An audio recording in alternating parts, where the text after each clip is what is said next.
Very good to be here. I just have to say, first of all, I'm not an archaeologist. I'm basically a designer, academic, and turned historian. But I have been writing about my particular area is actually knitted textiles. But as you see here, my current role is a professor of fashion and textile design and technology. And for me, that comes together in knitted textiles, which is what I have previously been working. But I actually am currently in the Centre for Sustainable Fashion at the University of Arts London. So I have sort of two strands to my research. So as I say, this is quite different, as you can see. I I started my career as a knitwear designer, self-taught after doing a maths degree. And I had a business for about 15 years, designing and selling knitwear. And these are some of my pieces. And I've published books and patterns. And so, as I say, as a practitioner, designer practitioner and maker.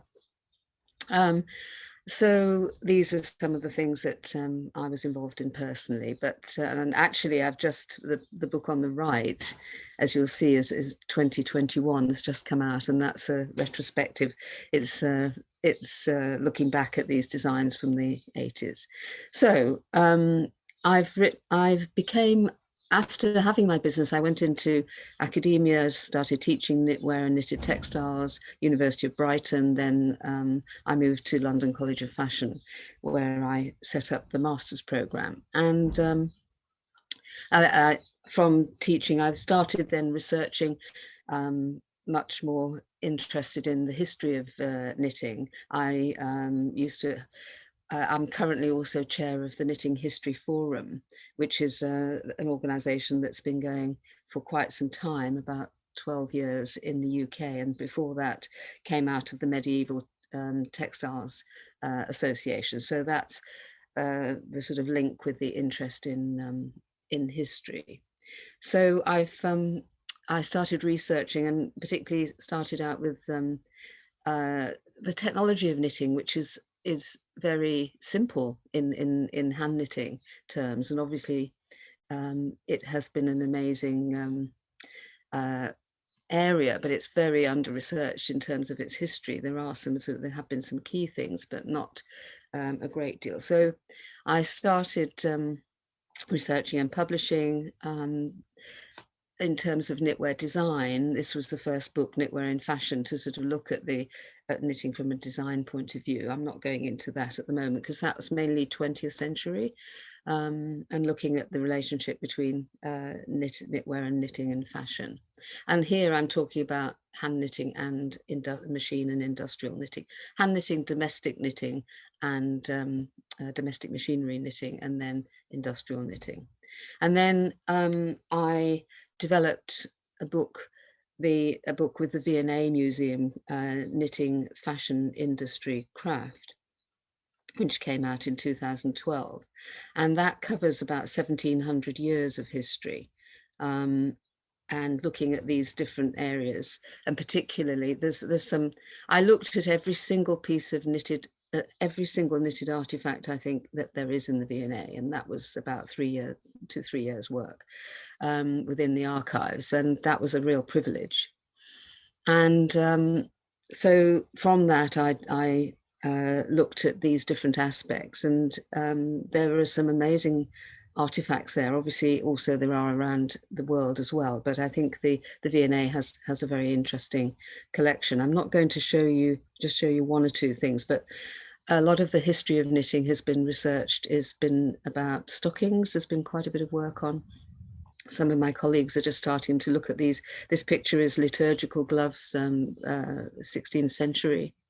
Of course, some of the artifacts that are preserved are elite artifacts, but there are many, there's lots of gaps. Obviously knitting didn't survive. obviously we have a lot of people in this group researching woven textiles and from the things like loom weights and so on. We don't really have that sort of archive. We don't even know if we've got knitting needles. So until recent archaeological finds, for instance, in Copenhagen, there's been a lot of recent finds. Some of the things that we have, this is, for instance, in the V&A, around about 14th century, shows some very complex, by that time, very complex artifacts. And this is behind glass, and but it's just indicative of how interesting it was. There were guilds, obviously, in Europe, you know, from the 13th century. These are some of the typical artifacts that do exist. Knitted caps. I know other colleagues are researching caps, and there's a database that Jane Malcolm Davis has developed via Copenhagen Centre for Textile Research. The early socks and so on, these are single needle looping. This is just jumping to Victorian times, some very interesting artifacts such as beaded knitting. I haven't seen any instructions for these, but instructions were published really from the middle of the 19th century, sorry. But the artifacts that I'm particularly interested in are these what are known as brocade jackets or waistcoats at the time, which are intriguing because there are a number of similar garments of this kind. And so we're talking here, you know, 17th century, so I'm really looking at early modern. And these are silk and metal wrapped silk, silver gilt, and are intricately made, very highly patterned, but there aren't any visual references. Another colleague from Copenhagen, Mai Ringgaard, has also started to study some of these, because there were some amazing relics found within burial grounds, the shrouds in Copenhagen, where a jacket such as this has been used. So I've identified, there are 3 of these in the V&A Museum. There are others in the UK, and I've identified about 44, 45 either complete garments or fragments in museums around the world.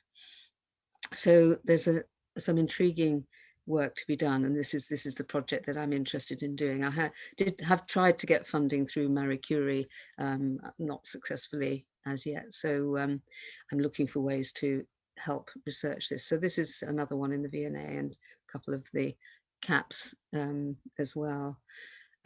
So the skill of the knitting is extraordinary. There are question marks about whether it's some of them are machine knitted or hand knitted, because one of the key things about knitted textiles is it was very early to be mechanized because of the success and the scale of the stocking knitting industries. It was in 1589 was the mechanization of the first knitting machine that was created, and that's way before, about over 150 years before the Industrial Revolution proper. So it's always been a very advanced field. So some of these sleeves are made in the round, which suggests that definitely are hand knitted, and others look like they could be. But I would like to do analysis, chemical detail analysis on this. I would need to collaborate to do that sort of analysis. Also, there are people studying trade, which I'm very interested in, how and where these were made. And this one's the 3rd one in the V&A. And you can see the intricacy of the different structures and the different yarns. And they are all silk. So obviously there's a lot of work been done on silk trade, but dyeing and the creating of the metal wrapped yarns is of great interest. Here's one from Nuremberg of a similar ilk, as you can see. Some of them are lined, some of them are not. Stockholm, Florence, Boston, USA. The one on the bottom right is from the UK. So these are an intriguing collection that that's my particular interest at the moment. But in general, I'm very interested in this, the sort of fashion history of knitting and the technical history of knitted textiles. So it would be great to, I need to find funding, and it would be great to connect with one or two people who've got other expertise that I certainly don't have.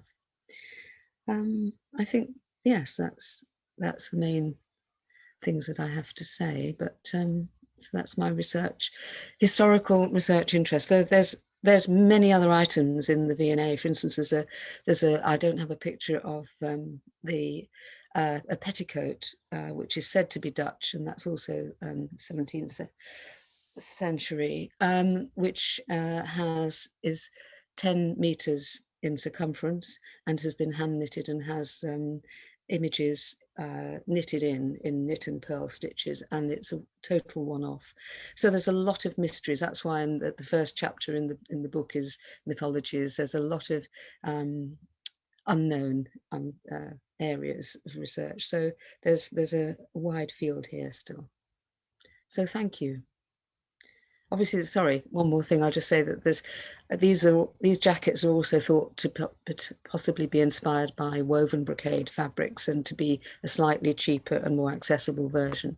We don't know. We think that people think that they are maybe undergarments, certainly, but very elaborate ones at that.